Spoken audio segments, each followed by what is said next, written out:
যেটাকে আমরা ইনঅগারাল সেশন বলছি, উদ্বোধনী অনুষ্ঠান, সেটা আজকে সকালে হয়েছিল।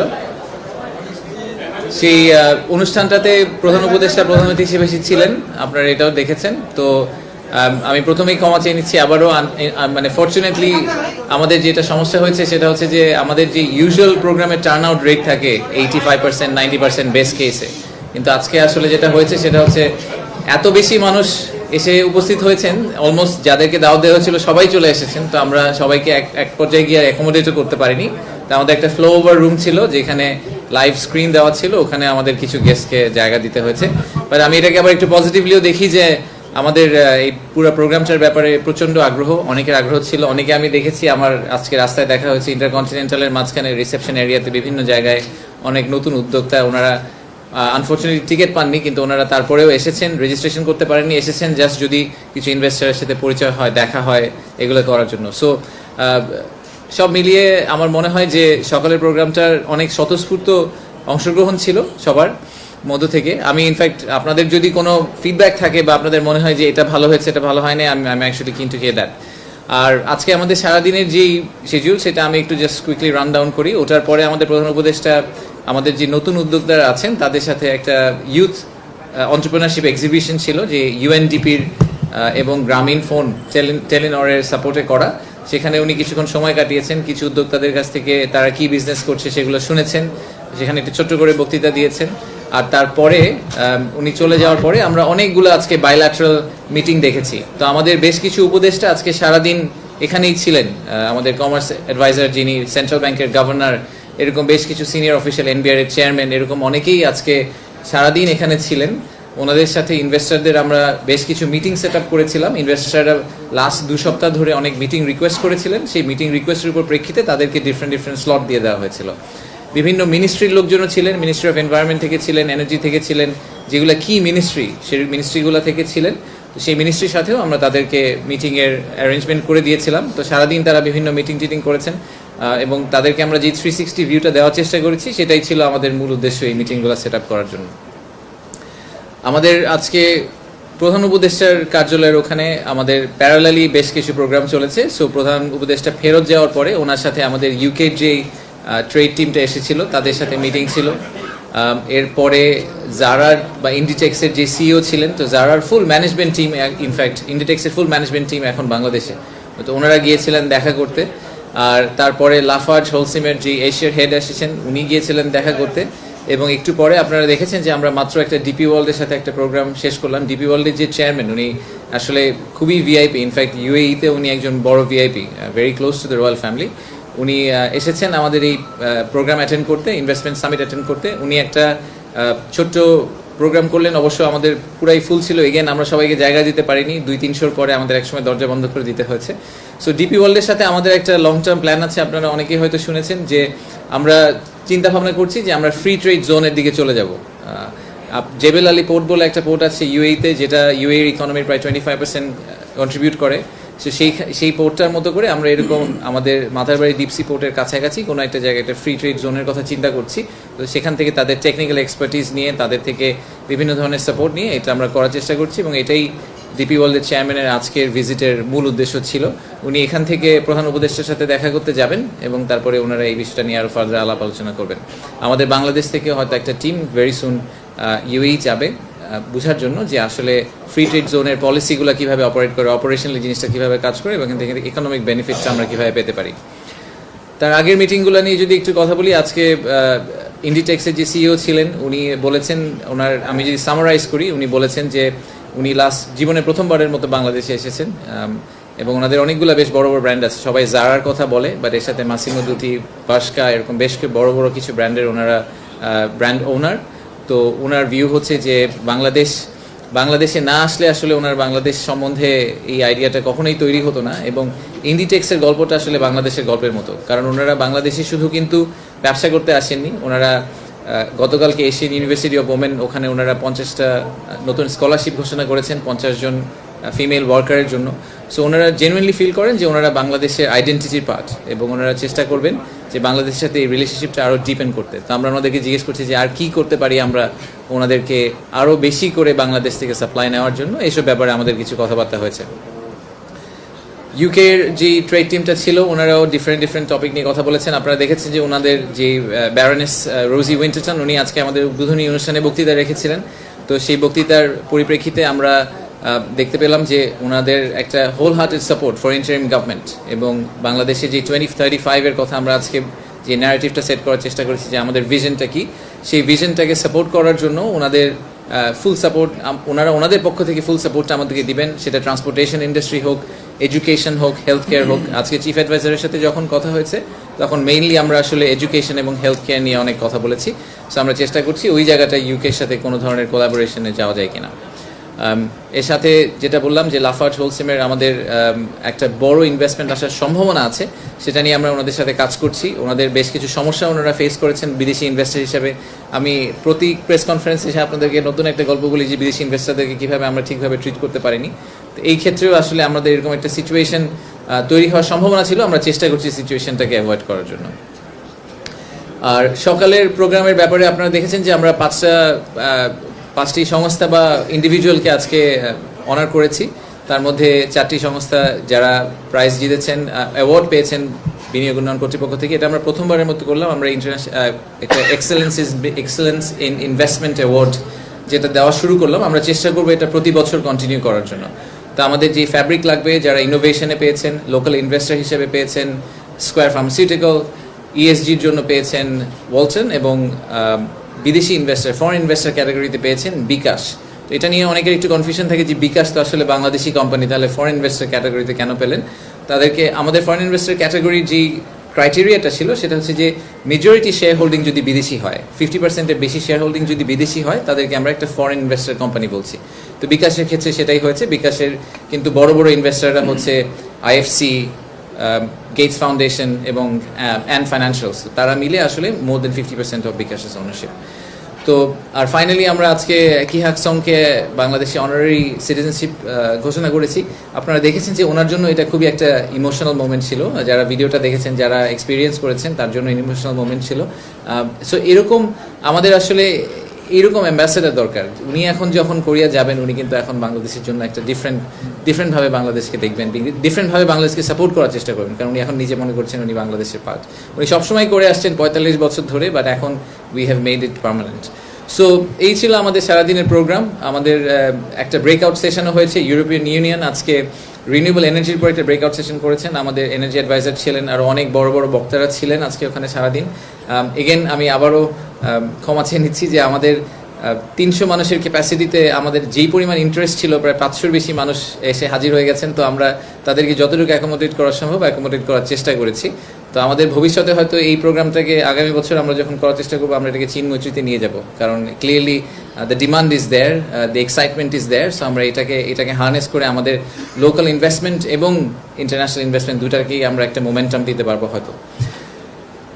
আমি এখানে থামি, কোয়েশ্চেন নিব। আমি একটু জাস্ট টাইম চেক করে নিচ্ছি। আমার হাতে এক্স্যাক্টলি আনফর্চুনেটলি 15 মিনিট সময় আছে, কারণ এরপরে আমাদের একটা ফ্ল্যাগশিপ ইভেন্ট আছে। আমি এই ইভেন্টের ব্যাপারে পার্সোনালি খুবই এক্সাইটেড। আমি জেনুইনলি সবসময় বলে আসছি যে বাংলাদেশকে ভালোবাসতে হলে বাংলাদেশের পার্সোনালিটিকে ভালোবাসতে হবে। একটা বাংলাদেশি এমপ্লয়ি অথবা বাংলাদেশি পার্টনার, তার যে ওভারঅল লাইফস্টাইল, তার টেস্ট, তার কালচার, এই জিনিসগুলোকে আমাদের ইনভেস্টরদের সামনে তুলে ধরতে হবে। তো সেটা নিয়ে আজকে সন্ধ্যায় একটা এক্সক্লুসিভ প্রোগ্রাম হচ্ছে আমাদের ইনভেস্টরদের জন্য।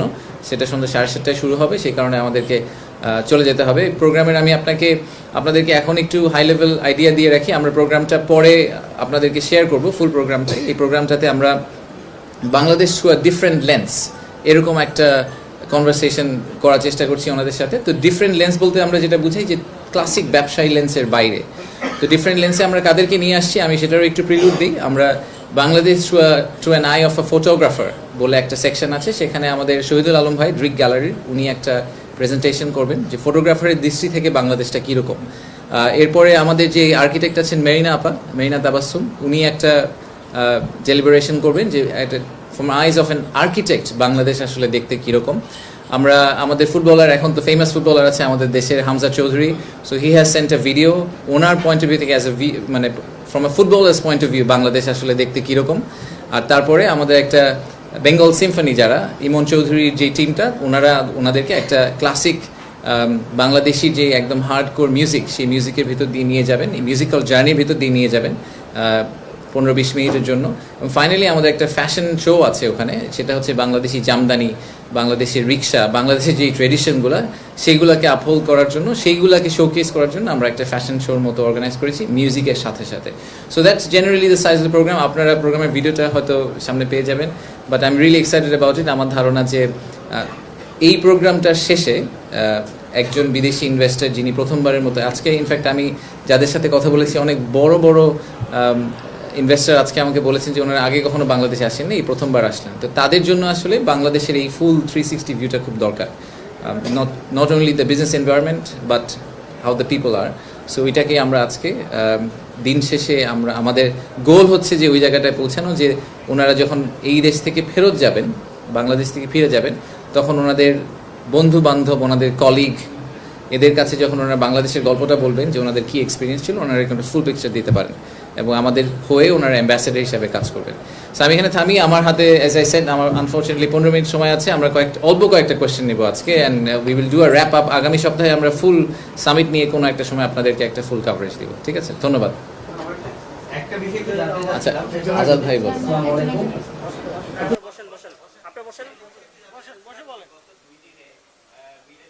তারপরে কোরিয়ান ইপিজেড এবং জাপান ইপিজেড গতকাল যে ফরেন চিন্তা গিয়েছে, আমরা গতকালকে একটু কভার করেছিলাম, আপনাদের অনেকে মিডিয়া থেকেও গিয়েছেন। আমি যতদূর জানি যে অনেক ইনভেস্টর আসলে মিডিয়াও ইন্টারভিউ করার সুযোগ পেয়েছে। Generally the reaction is very positive.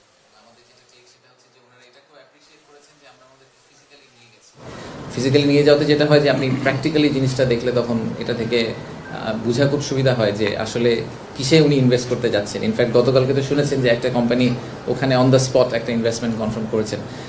এটা বলতে গিয়ে আমার আসলে মনে পড়লো, সরি আমি দুইটা টপিক মিস করেছি। আজকে দুইটা কাগজ সাইন করা হয়েছে, আপনারা হয়তো দেখেছেন। একটা হচ্ছে আইএলওর সাথে, ইন্টারন্যাশনাল লেবার অর্গানাইজেশন যারা, তাদের সাথে বিডা একটা এমওইউ সাইন করেছে। আমি আগেও বলেছি যে আমাদের পুরো সোসাইটিটাতে সবসময় আসলে এন্টারপ্রেনারদেরকে ফোকাস করলে হবে না, তাদের সাথে যারা কাজ করে, আমাদের যেই ওয়ার্কার্স। আজকে নাসিম মনসুর ভাইয়ের প্রেজেন্টেশন যারা দেখেছেন তারা দেখেছেন যে আমাদের ইকোনমিটাকে, যে আমাদের ইকোনমির যে চাকাটা, সেই চাকাটা এগিয়ে নিয়ে যাওয়ার জন্য এন্টারপ্রেনাররা শুধু একা তো আর করেন না, সাথে তাদের ওয়ার্কফোর্স যেটা আছে, আমাদের শ্রমিকরা করে। তো আমাদের লেবার রাইটসের যেই স্ট্যান্ডার্ড, সেই স্ট্যান্ডার্ডটা কিন্তু আমাদের গ্লোবাল স্ট্যান্ডার্ড থেকে অনেক লো, অনেক নিচে। সেটাকে আমাদের একটা জায়গায় নিয়ে যেতে হবে। তো আমরা এখন আইএলওর সাথে এমইউটা সাইন করেছি এইটা কনফার্ম করার জন্য যে আমরা ভবিষ্যতে এফডিআই অ্যাট্রাক্ট করতে চেষ্টা করব, বাট আমাদের লেবার রাইটসকে কম্প্রোমাইজ না করে। এবং আরেকটা সত্যি কথা হচ্ছে যে পৃথিবী যেদিকে যাচ্ছে, তাদের লেবার রাইটসকে যদি আমরা কম্প্রোমাইজ করতে থাকি, একসময় আসলে বাংলাদেশ থেকে কেউ কোনো প্রোডাক্ট নেবে না। বাংলাদেশের ওই লেবার স্ট্যান্ডার্ডটাকে একটা জায়গায় নিয়ে যাওয়া will become a minimum requirement for a lot of clients. So আমাদেরকে ওইটাকে ম্যানেজ করতেই হবে। আর দ্বিতীয়ত হচ্ছে আমরা আরেকটা এমইউ সাইন করেছি আজকে, সেটা হচ্ছে হান্ডা গ্রুপের সাথে, একটা Chinese textile and garments manufacturer. তারপর $150 মিলিয়ন মতো ইনভেস্টমেন্ট কমিট করার কথা বলছে। তো তাদেরকে আমরা, এবং সেই ইনভেস্টমেন্টটা যদি বাংলাদেশে ফলো থ্রু করে আগামী 1 থেকে 2 বছরের মধ্যে, তাহলে প্রায় 15,000 নতুন কর্মসংস্থান সৃষ্টি হবে। তো তাদেরকে আমরা বিভিন্ন জায়গায় জমি অ্যালোকেট করার চেষ্টা করছি, কারণ তারা একদম এন্ড টু এন্ড একটা সলিউশন নিয়ে আসছে, একদম ওভেন থেকে শুরু করে all the way down to garment manufacturing. So Handa গ্রুপের সাথে আজকে আমরা যে কাগজটা সাইন করলাম, সেটা এসেনশিয়ালি আমাদেরকে এনশিওর করলো যে $150 মিলিয়ন একটা ইকুইটি ইনভেস্টমেন্ট হবে। তার চেয়েও বড় কথা যে 15,000 লোকের আশা করছি আগামী 1 থেকে 2 বছরের মধ্যে নতুন কর্মসংস্থান সৃষ্টি হবে এটার মাধ্যমে।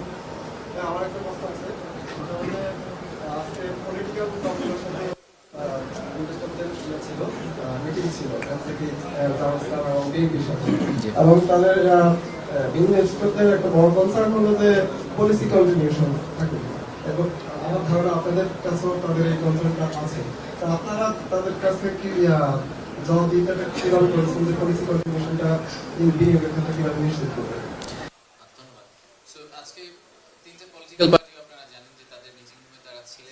কালকেও সম্ভবত থাকবেন, ওনাদের সাথে অনেক ইনভেস্টর মিটিং করতে চেয়েছেন। সো প্রথমত এনসিপি, জামাত এবং বিএনপি সবাইকে অনেক ধন্যবাদ।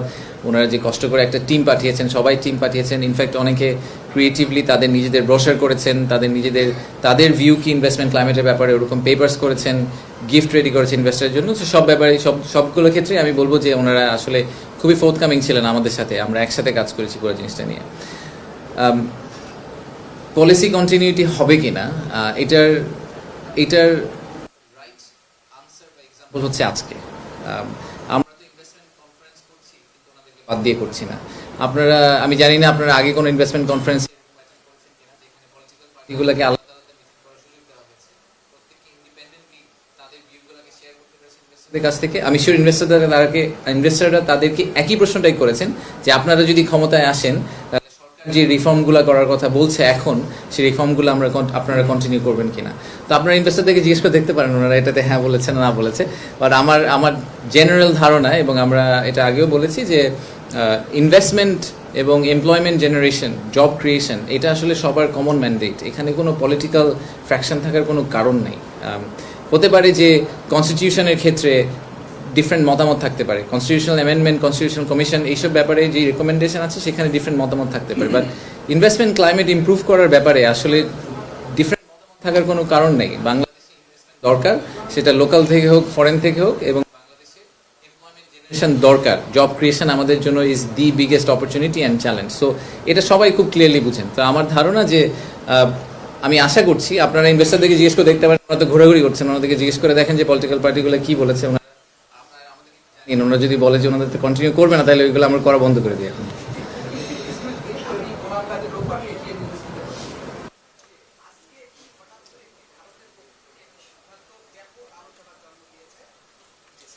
আমি গোলাম কাদের রঘু বলছি এটিএন নিউজ থেকে। যে আপনি হয়তো শুনে থাকবেন যে কিছুক্ষণ আগে ভারতের একটি সিদ্ধান্ত বাংলাদেশ এবং ভারতের মধ্যে ব্যাপক আলোচনার জন্ম দিয়েছে। সেটি হচ্ছে যে ট্রান্সশিপমেন্টের মাধ্যমে বাংলাদেশের যে পণ্য নেপাল এবং ভুটানে রপ্তানি করা যেত, এবং এই সুবিধাটি দীর্ঘদিন ধরে ভারত দিয়ে এসেছিলেন। হঠাৎ করে তারা সেই সিদ্ধান্ত থেকে সরে এসেছে, অর্থাৎ ট্রান্সশিপমেন্ট সুবিধাটি তারা বাতিল করেছে। তো এই সিদ্ধান্তের ফলে ভারতের সঙ্গে বাংলাদেশের দ্বিপাক্ষিক বাণিজ্যিক সম্পর্ক কিংবা ব্যবসা বাণিজ্য এবং রপ্তানির ক্ষেত্রে কোনো প্রভাব পড়বে কিনা, সে ব্যাপারে আপনার একটু মতামত জানতে চাচ্ছি। আপনি নিউজটা আমাকে এইমাত্র ব্রেক করলেন, কারণ এটা আমি জানতাম না। আমি একটার পর একটা বাইল্যাটারাল মিটিং এর মধ্যে আছি, সো এই ব্যাপারে আমার একেবারেই ধারণা নেই যে ওনারা কি ডিসিশন নিয়েছেন, কেন ডিসিশন নিয়েছেন। সো এটা নিয়ে আমি আসলে খুব ডিটেইলে কমেন্ট করতে চাই না। আমি শিওর যে দেখেন, আমাদের তো ভারতের সাথে সম্পর্কটা পুনঃপ্রতিষ্ঠিত হচ্ছে, অ্যাজ ইউ হ্যাভ সিন, এক সপ্তাহ আগে থেকে। সো আমি পার্সোনালি মনে করি যে এখন পুরো ট্রেড স্পেস যেটা, এখানে আমেরিকা একটা ডিসিশন নিচ্ছে, অনেকেই অনেক ধরনের ফাস্ট ডিসিশন নিচ্ছে, আবার আমার ধারণা অনেকগুলো ডিসিশন ওভারটার্নও করা হবে। সো আমি যেহেতু সব ডিটেলে আসলে জানি না, সো আমি কমেন্ট করতে পারছি না আসলে। সো probably better placed এই ব্যাপারে কথা বলার জন্য আপনার সাথে। So please ask him that question. Thank you. আমি Zahir Rahman, reporter Business Standard. আপনি এর আগে চায়না ভিজিট করেছেন, জাপানের ব্যবসায়ীদের সাথে কথা বলছেন। এখন যে একটা বড় টিম আছে ব্যবসায়ী বিভিন্ন দেশ থেকে, আসলে তারা কোন খাতে বিনিয়োগ করতে আগ্রহী বাংলাদেশ, এটা যদি বলতেন। আর যদি ফিগার বলতে পারেন যে এই সেক্টরে এরকম বিনিয়োগ তারা কোন খাতে বিনিয়োগ করতে আগ্রহী? অনেক ইনভেস্টরদের কথা হচ্ছে, so it's very cross cutting. I think it's very hard to say যে একটা স্পেসিফিক খাতে বিনিয়োগ করতে আগ্রহী। অবভিয়াসলি আমাদের স্ট্রেংথ হচ্ছে labour intensity, right? So labour intensive খাতগুলোতেই বিনিয়োগ করতে জেনারেলি আগ্রহী। সো আমি এখনো বলবো যে টেক্সটাইল অ্যান্ড গার্মেন্টসে তারা খুবই আগ্রহী। তারা বাংলাদেশের কনজিউমার মার্কেট টাচ করার জন্য যেসব সুযোগ আছে সেগুলোতে বেশ আগ্রহী। ফার্মাসিউটিক্যালে তারা আগ্রহ দেখিয়েছে। বেশ কিছু একদমই লাইট ইঞ্জিনিয়ারিং টাইপের যেসব জিনিসপত্র, এগুলোতে অনেক আগ্রহ দেখিয়েছে। So it's very group. আর আমি আগেও বলেছি যে এই ইনভেস্টমেন্ট সামিট ইজ আমাদের প্রথম ইনভেস্টমেন্ট সামিট। এই ইনভেস্টমেন্টের সামিটের মূল উদ্দেশ্য কত টাকার ইনভেস্টমেন্ট আসলো এটা এনশিওর করা না। সেটা হয়তো আমরা ইনভেস্টমেন্ট সামিট 2 তে গিয়ে এই ধরনের একটা গোল নিয়ে নেব। এই ইনভেস্টমেন্ট সামিটের আমাদের একমাত্র উদ্দেশ্য হচ্ছে যে বাংলাদেশের যে নেগেটিভ ন্যারেটিভটা এতদিন ধরে হয়ে আসছে সেটাকে আসলে পজিটিভে টার্ন করা এবং যত সম্ভব মানুষকে বাংলাদেশে নিয়ে আসা। আজকে একটু আগে আমি জার্মান টিমের সাথে বসেছিলাম। ওনারা তাদের 80-90% প্রথমবারের মতো বাংলাদেশে এসেছেন। তো ওনারা সবাই বলেছেন যে, আমি জিজ্ঞেস করছিলাম যে আমাদের আর কি করা উচিত, মানে আমাদের জার্মান ইনভেস্টমেন্ট বাংলাদেশে আনার জন্য আর কি করতে হবে। ওনারা বলেছেন যে আরও বেশি জার্মানদেরকে বাংলাদেশে আনতে হবে। That is the only thing we need to get ডান।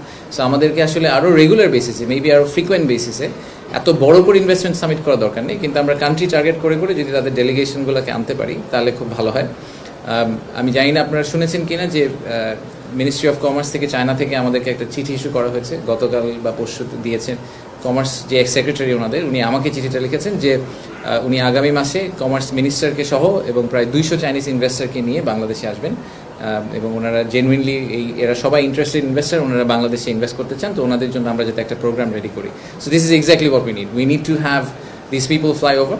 তাদেরকে আমরা যদি এরকম ফুল 360 একটা এক্সপিরিয়েন্স দিতে পারি, তাহলে তারা ফেরত গিয়ে হয়তো এই ডিসিশনগুলো নিতে পারবেন যে বাংলাদেশে কীভাবে ইনভেস্ট করা যাবে। আসসালামু আলাইকুম ভাই, লাস্ট কোশ্চেন মেহরাব বলছিলাম এশিয়ান টেলিভিশন থেকে। আমার প্রশ্ন হচ্ছে আপনার প্রতিরক্ষা শিল্পে বিনিয়োগের জন্য আপনাদের কোনো পরিকল্পনা আছে কি? প্রতিরক্ষা শিল্পে বিনিয়োগের জন্য প্রতিরক্ষা শিল্পে